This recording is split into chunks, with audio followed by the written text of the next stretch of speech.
We wanted you to learn what it meant to be human first, so that one day, when the time was right, you could be the bridge between two peoples. Ever wonder why Superman's costume kept changing over the decades? In 1948, it was just tights with a simple S sewn on. By 1978, it became the iconic crystalline emblem we know today, and in 2013, the red underwear disappeared completely, replaced with alien Kryptonian armor. Each costume change wasn't just about fashion, it reflected how society viewed heroes at that time. Today, we're examining every live-action Superman in films, tracking how one of comic books' greatest heroes transformed alongside the culture that created him. Did you know the first Superman didn't fly? In 1948, Kirk Alyn's Superman actually jumped everywhere. The filmmakers couldn't afford fancy flying effects, so they made him leap from place to place instead. The 1948 Superman serial marked a huge moment for the Man of Steel. This 15-chapter story brought Superman to movie screens across America. For many people, this was their first time seeing Superman's story play out. Whatever it is, it's gone. Well, I'm beginning to doubt my own eyes. Me too. Say, maybe we were seeing things. They watched as baby Kal-El was sent from the dying planet Krypton to Earth, where he became the hero we know today. When it came to those flying scenes, the filmmakers got creative due to budget constraints. They used animation to show Superman soaring through the air. When Superman needed to transform, Alyn would run behind something, and then animation would take over to show the change. This mix of live action and animation created a unique look that audiences hadn't seen before. Alyn didn't have the fancy costume we might imagine today. His outfit was pretty simple, with a sewn-on S that looks homemade compared to modern superhero suits. But what Alyn lacked in costume budget, he made up for with dedication. He did many of his own stunts, bringing a real physical presence to the role. The serial established all the essential elements of Superman's world. Clark Kent working as a Daily Planet reporter, his relationship with Lois Lane, and the tension of maintaining his secret identity. While you were out looking for help, Superman came to my rescue. Superman? Quite a chap. These fundamental components would remain consistent through all future versions of Superman. This serial introduced a villain rarely mentioned today, the Spider Lady. She controlled a dangerous reducer ray, presenting Superman with a technological threat beyond his typical physical fights. This showed Superman had to be clever as well as strong, adding complexity to the character. Perhaps most significantly, this serial introduced kryptonite to Superman's story. This green rock from his home planet could strip him of his powers and even harm him. Adding this vulnerability transforms Superman from an invincible god to a hero with something to fear. It takes away all my powers. It makes me superior to Earthmen. There's no doubt about it. This balance of immense power and fundamental weakness created emotional stakes that resonated with audiences. A hero who could lift mountains, but be a prisoner to a simple stone. The 1948 serial proved so popular that it spawned a sequel just 2 years later. In 1950, Atom Man vs. Superman premiered with Superman facing Lex Luthor. Going by Atom Man, Luthor created synthetic kryptonite and built a machine that could break people down to their atoms. These schemes forced Superman to use his intellect rather than just his strength. Together, these serials established a blueprint for Superman's portrayal for decades. They showed him as immensely powerful yet vulnerable, navigating the challenging balance of godlike abilities while choosing to live among humans. This core conflict, being a god among men but choosing to be one of us, would define Superman in every version that followed. In 1951, while America hunted for Reds hiding among them, Superman fought to protect actual little green men. This film asked a question that still matters today. What makes someone worth protecting when they look nothing like us? Superman and the Mole Men marked a turning point for the Man of Steel. For the first time, he fought against something much harder to beat than armed criminals or mad scientists, fear itself. This was America's first Superman feature film, and it showed us a hero who had to save strange visitors not from supervillains, but from everyday Americans caught up in a panic. The story starts simply enough. The world's deepest oil well drills into a home of small, bald creatures living deep under the earth. Curious about the world above, these mole men climb up to look around the town of Silsby. When locals spot these odd visitors, panic and hostility quickly follow. I'm a newspaper woman, and I have an obligation to report the facts. That's true, but these facts would start a nationwide wave of hysteria. In 1951, America was gripped by Cold War tensions. The Red Scare had citizens viewing their neighbors with suspicion as congressional hearings hunted for communist infiltrators. Innocent people were blacklisted, and paranoia about hidden enemies was rampant. Superman and the Mole Men directly mirrored this climate of fear toward outsiders. What makes this film so special is that Superman doesn't have a clear enemy to punch. The threat comes from normal people driven to violence by their own fear. When an angry mob forms to hunt down the Mole Men, Superman stands between them, facing down guns with a calm, firm stance that simply says, "This is wrong and it stops here." George Reeves brought something new to Superman, a sense of fatherly authority. Who are you to tell us what to do? All I'm telling you is that little creature in there has as much right to live as you do. His Superman guided people to be better. When he speaks to the mob, it's with disappointment, like a parent addressing children who should know better. Like a steady lighthouse amidst a storm of fear, his moral clarity guides the townspeople back to reason. When one mole man is shot by a scared local, Superman shows genuine concern. This is about protecting all life, regardless of appearance. The scene sends a clear message: Superman stands for everyone, not just those who look like us. The film's most powerful scenes come when Superman faces Luke Benson, the angry mob leader.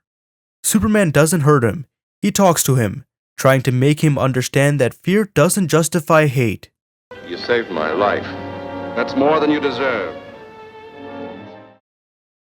Superman fights with words when possible, saving his strength for when nothing else works.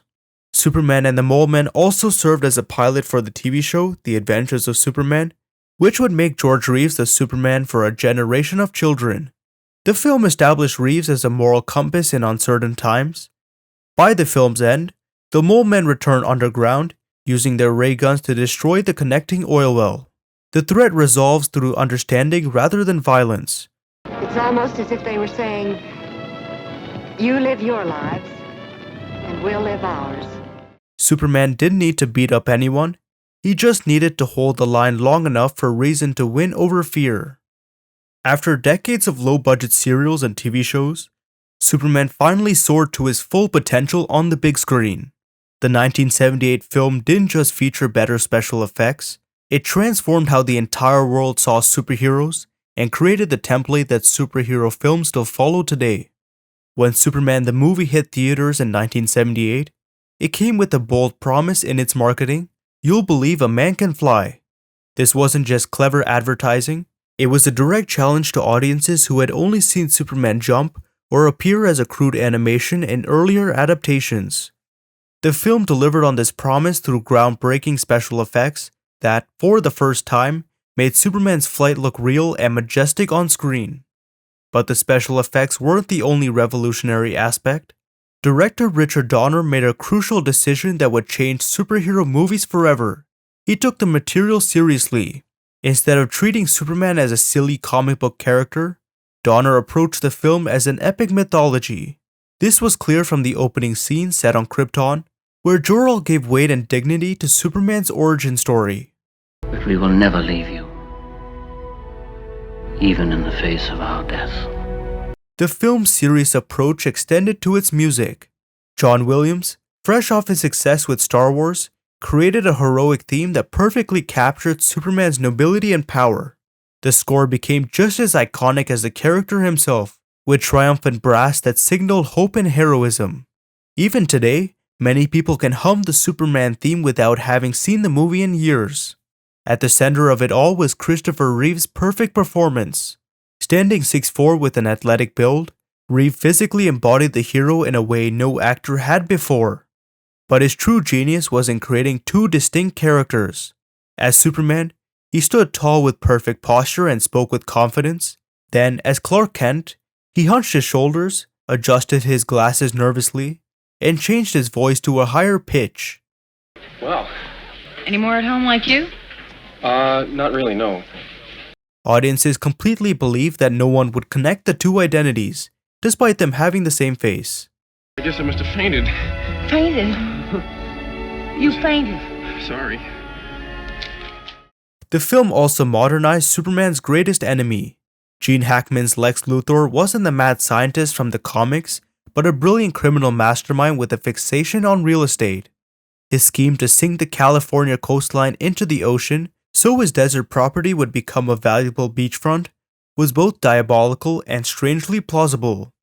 It occurs to me that a 500 megaton bomb planted at just the proper point Would destroy most of California. This grounded approach to villainy helped the film feel more relevant to audiences in the 1970s. The success of the first film led to Superman 2 in 1980, which many fans consider even better than the original. The sequel brought in villains who could physically match Superman, General Zod and his fellow Kryptonian criminals who had been banished to the Phantom Zone. For the first time, audiences saw Superman in extended fight sequences against enemies with the same powers, creating spectacular battle scenes across Metropolis. Come to me, son of Jor-El! Kneel before Zod! Superman 2 also deepened the love story between Superman and Lois Lane.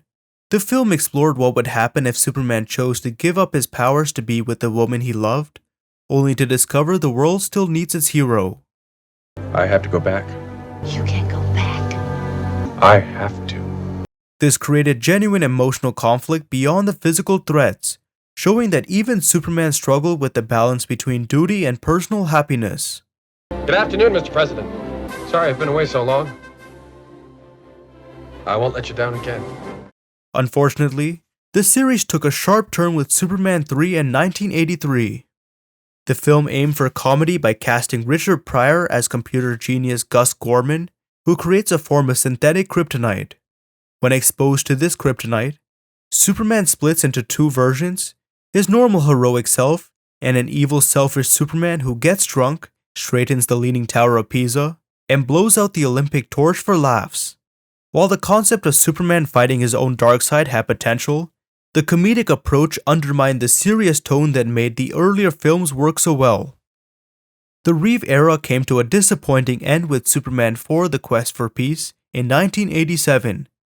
Severe budget cuts resulted in special effects that looked worse than those in the 1978 original. The film attempted to address the serious issue of nuclear disarmament, with Superman deciding to rid the world of nuclear weapons. But the execution felt heavy-handed, with a simplistic message and a forgettable villain in Nuclear Man. Destroy Superman.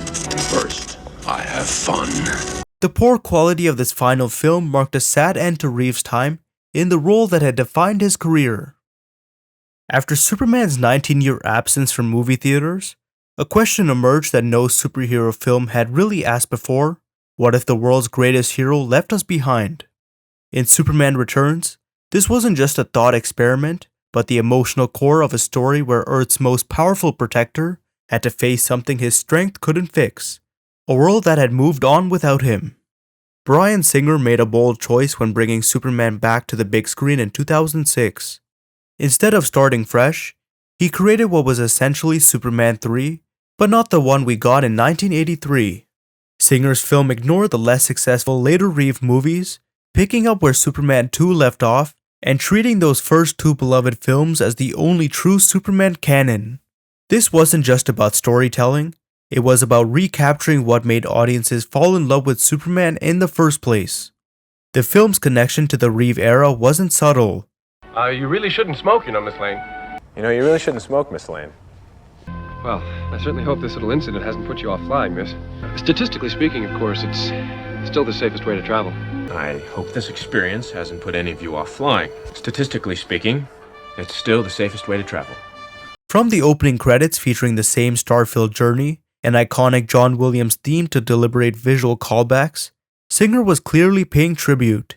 Even the casting reflected this approach. Brandon Routh wasn't just selected for his acting abilities, but also for his striking resemblance to Christopher Reeve. His performance aimed to channel the same warmth and dual identity complexity that made Reeve's Superman so memorable. But Superman Returns wasn't just a nostalgia project, it asked a painful question: what happens when a god abandons his worshippers?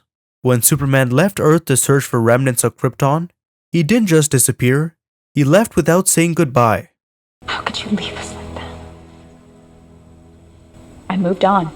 So did the rest of us. The film explores the consequences of his absence through Lois Lane, who processed her hurt by writing a Pulitzer-winning article titled, "Why the World Doesn't Need Superman." His return forces him to confront something far more difficult than supervillains, the pain he caused by leaving. The religious symbolism throughout the film wasn't accidental or subtle. Superman is shown floating above Earth, listening to the sounds of people and the prayers of those below, falling from the sky, and ultimately sacrificing himself to save humanity. These visual cues were meant to underline Superman's role as a savior figure, but also to highlight the burden of responsibility he carries. It's not easy being everyone's hope. Kevin Spacey's Lex Luthor brought a darker edge than Gene Hackman's earlier portrayal, while still maintaining some humor. What did my father used to say to me? You're losing your hair? Before that. Get out. This Luthor had truly genocidal ambitions. His plan to create an entire new continent made of kryptonite would have killed billions, a scheme that went beyond real estate fraud into true supervillainy. The stakes were higher, and Luthor's personal hatred for Superman felt more raw and dangerous. Perhaps the most controversial element of Superman Returns was the revelation that Superman had a son with Lois Lane, a boy named Jason, who was being raised by Lois and her fiancé Richard. I guess you've been gone. Fearless reporter Lois Lane is a mommy. This wasn't just a plot twist, it fundamentally changed Superman's story by giving him a legacy to protect.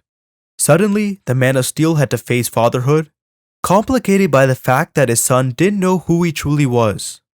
Sometimes you will feel like an outcast, but you'll never be alone.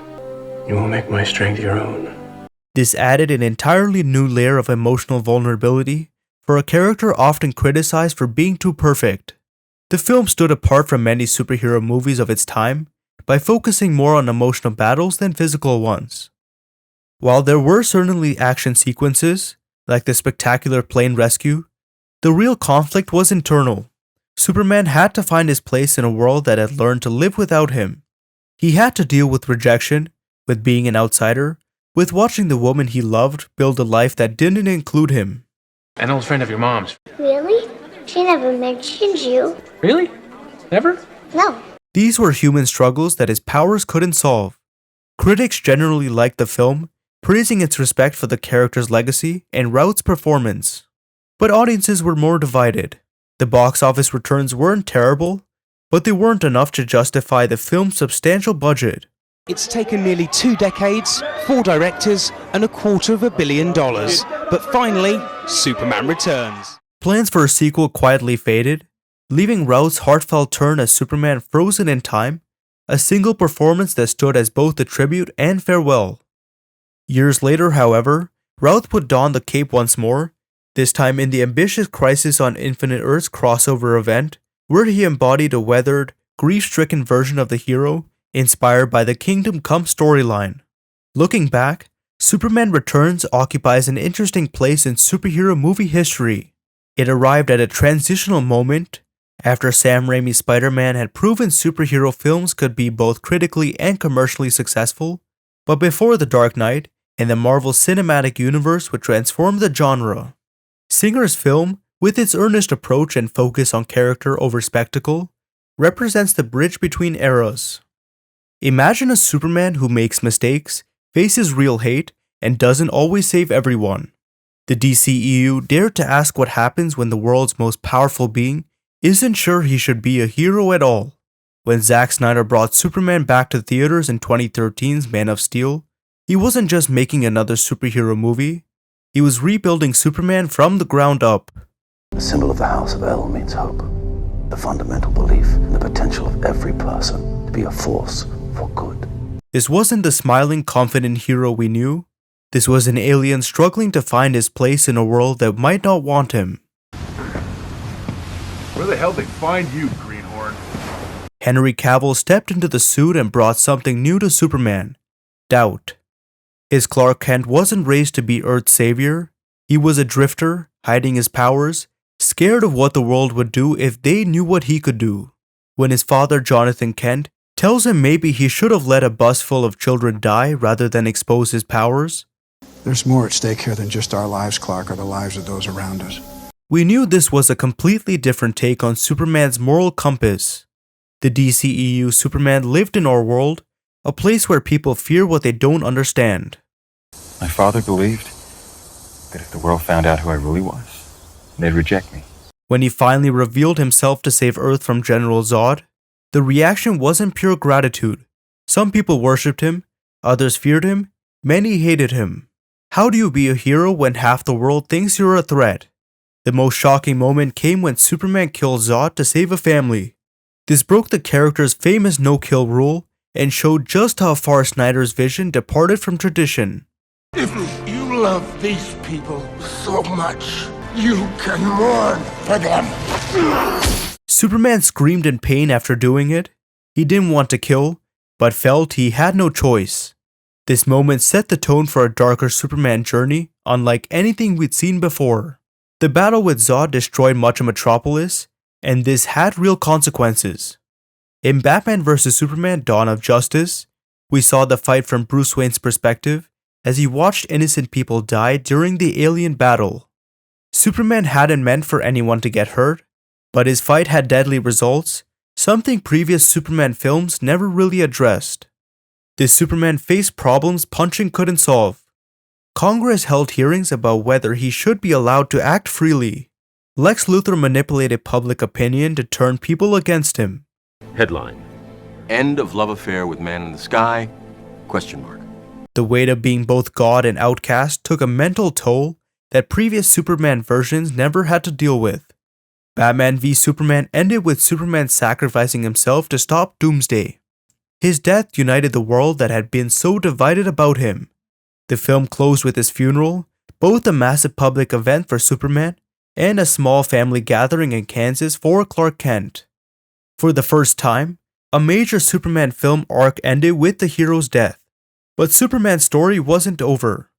In Justice League, the team decided to bring him back using alien technology to stop an upcoming invasion.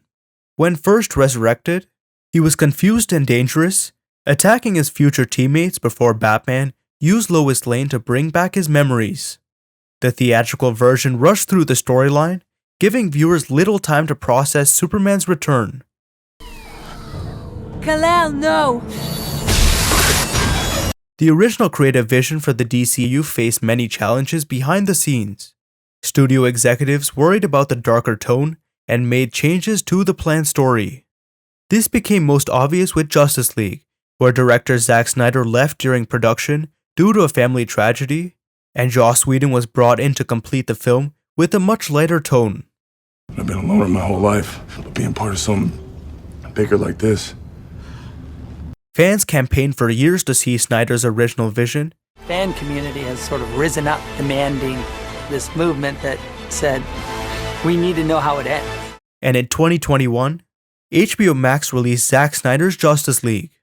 This 4-hour version expanded Superman's story, showing his darker side after resurrection and his gradual return to heroism. The black suit he wore symbolized his rebirth and connection to his Kryptonian heritage, another element from comics that the theatrical cut had removed. Even after defeating Steppenwolf and threatening Darkseid, Superman remained part of this universe. In films like Shazam, his cameo was cleverly framed from the neck down, a subtle workaround from the contract complications with Henry Cavill. Yet, it was after the credits of Black Adam where the Man of Steel's re-emergence truly echoed, a post-credit scene where Amanda Waller summons Superman to Kahndaq, setting the stage for a battle between dominant characters. We should talk. The DCEU's version of Superman pushed boundaries by asking difficult questions. What responsibility comes with godlike power? How would a real world react to a Superman? What psychological toll would that take? This man is not our enemy. Thank you, Colonel. By focusing on his alien nature and the world's fear of him, Snyder created a Superman who felt more isolated and conflicted than any before. In late 2022, Henry Cavill briefly announced his return as Superman following his Black Adam cameo. I wanted to make it official that I am back as Superman. Fans were excited to see this complex version of Superman continue, but just weeks later, As James Gunn and Peter Safran took over DC Studios, plans changed. Cavill's Superman was officially done, ending what many fans consider an unfinished story. The DCEU Superman remains one of the most divisive takes on the character. Some fans love seeing a more realistic, flawed Superman dealing with complex moral choices. Others felt it strayed too far from the hopeful, inspiring hero they knew. But everyone agrees it was something new, a Superman who had to earn his heroism through difficult choices rather than being born into it. The DCEU Superman story ended as an unfinished symphony, but what rises in its place isn't just another reboot. The secret to Superman's future success might not be finding new darkness, but rediscovering his light. When James Gunn and Peter Safran took control of DC Studios in 2022, they didn't just want to make another Superman movie, they wanted to build an entire new world with the Man of Steel at its heart. Peter and I, along with a group of very talented writers, have started to map out an 8 to 10 year plan of what DC Studios will be. This wasn't about fixing what came before, it was about starting fresh with Superman as the foundation for everything that would follow. The 2025 Superman film starring David Corenswet and Rachel Brosnahan isn't just one movie in a lineup, it's the key that unlocks the door to a whole new DC universe. If this film works, everything else can follow. If it fails, the entire plan might collapse. That's a lot of weight for one movie to carry, fitting for a character who can lift anything. Unlike the many times we've seen baby Kal-El crash land in Kansas, this film jumps ahead to show us a Superman who's already flying around Metropolis. He knows who he is and what he can do. This smart choice lets the story focus on new challenges rather than retelling the same origin story we've all seen before. James Gunn's vision for Superman returns to the character's core values. This Superman stands for truth, justice, and the American way, while still feeling modern and relevant. It's not about making Superman darker, it's about making those classic values work in today's world. Even the costume signals this return to Superman's roots. The bright colors are back, the red trunks are back, it's like opening a front door and seeing an old friend waiting on the porch. After years of darker, more muted designs, this Superman will look more like the hero who leapt off of comic book pages decades ago. The film's villains tell us a lot about what to expect. Nicholas Holt's Lex Luthor and the Engineer will give Superman an intellectual challenge, foes he can't simply punch. Meanwhile, he will engage with fellow superheroes and his loyal companion Krypto. Stop! While drawing on elements from the All-Star comic, incorporating iconic features such as his personal robots at the Fortress of Solitude. Beyond his own film, Superman's influence extends to the 2026 film Supergirl, Woman of Tomorrow. The connected nature of these films creates a universe where characters can cross over naturally, building stories that feel bigger than any single movie. When Superman makes even a brief appearance in Creature Commandos and Supergirl's film, it reinforces that these heroes share a world with real connections. What makes Superman truly remarkable isn't just his powers, but his ability to evolve while staying true to his core. Through every era, he's mirrored what we need most in a hero. His enduring appeal comes from representing hope and justice, no matter who wears the cape. Each Superman adapts to his time, yet maintains those essential qualities we recognize. From Kirk Allen's patriotic post-war hero to Henry Cavill's conflicted alien, with each actor bringing unique dimensions to the character while preserving his essence. Now, David Corenswet prepares to define Superman for a new generation. Superman's greatest strength has always been his humanity, the choices he makes despite his godlike powers. As times change, so does he, but that symbol of hope remains constant, ready to inspire for another 80 years. If you enjoyed this look at Superman's evolution, hit the like button, subscribe, and let me know which character to cover next. Thanks to my patrons, and I'll catch you all next time.